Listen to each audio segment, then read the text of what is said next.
Bonjour à tous et bienvenue aujourd'hui pour une nouvelle recette. Aujourd'hui, c'est un filet de veau avec un aligot et tomes de l'Aubrac. Pour cela, il va nous falloir de belles pommes de terre, un pain de campagne, un petit peu de thym, une botte de persil plat, un beau morceau de veau, un petit peu de beurre et surtout de la belle tome de l'Aubrac bien fraîche. Alors moi, pour cette recette, je prends de la pomme de terre, de la grilla, de manière à ce qu'elle ait vraiment de la chair, que ça soit vraiment qu'il y ait de la belle pulpe qui se tienne bien. Maintenant, nous allons les tailler, comme vous voyez, en petits cubes bien réguliers ou petits morceaux pour que ça soit plus simple pour vous. Vous mettez dans l'eau froide avec une pincée de sel. On laisse cuire les pommes de terre jusqu'à ce qu'on voie la pulpe à l'intérieur qui se détache bien. Nous allons réaliser des belles tranches de pain maintenant. Pour cela, regardez, j'ai acheté un beau pain de campagne, un beau pavé. Moi, je fais de belles tranches comme ça, et regardez. On va faire le veau. Pour cela, moi, j'ai pris un morceau de filet de veau.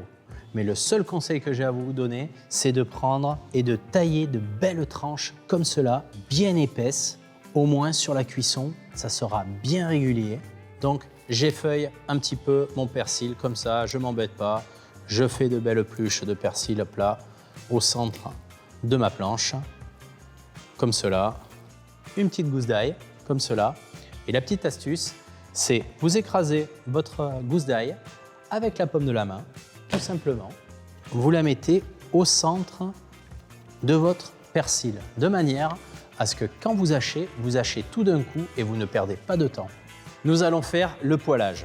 Alors, pour commencer, on met une belle noisette de beurre comme ceci et un petit trait d'huile d'olive. Vous voyez ? Ça permet que grâce à l'huile, le beurre va aller plus loin dans la cuisson et on aura une belle coloration. Maintenant, je dispose mes petits morceaux de veau. Vous voyez, ça commence à colorer. J'assaisonne d'un petit peu de sel par le dessus. Et maintenant qu'on voit que le veau commence à colorer d'un côté, je rajoute mes toasts de pain dans la poêle. Comme ça, on a tout le bon goût du veau sur le pain. Je retourne le veau, vous voyez, il est bien caramélisé, bien croustillant. Je retourne mes toasts de pain et maintenant je viens parsemer sur le dessus l'ail et le persil. Notre pulpe de pommes de terre est prête. De là, on réalise l'aligot. Alors, je la prends, je la mets dans la casserole, on prend la pulpe et comme ça, l'aligot, on va bien l'effiler avec la tome et un petit peu de crème.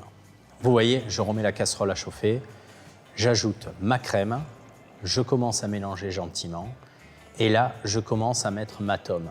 Et le but, c'est vraiment de bien battre la pulpe de pomme de terre à l'aide de la spatule. Vous voyez, le fromage, il commence vraiment à bien s'effiler. La pulpe de pomme de terre, elle est bien homogène.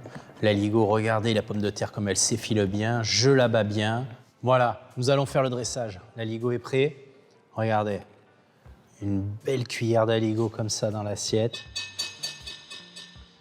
On va faire, voilà, bien gourmande.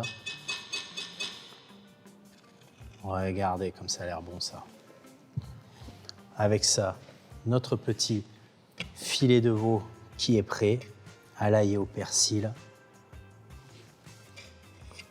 Tac. Petite noix de veau là, regardez comme ça a l'air bon. Ça a l'air gourmand,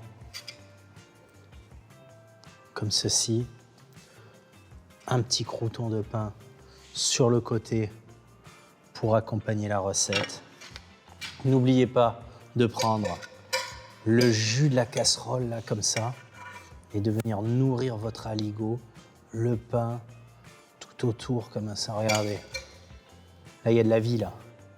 J'espère que la recette vous a plu et que vous avez passé un bon moment et surtout un bon moment gourmand. À très bientôt pour une nouvelle recette.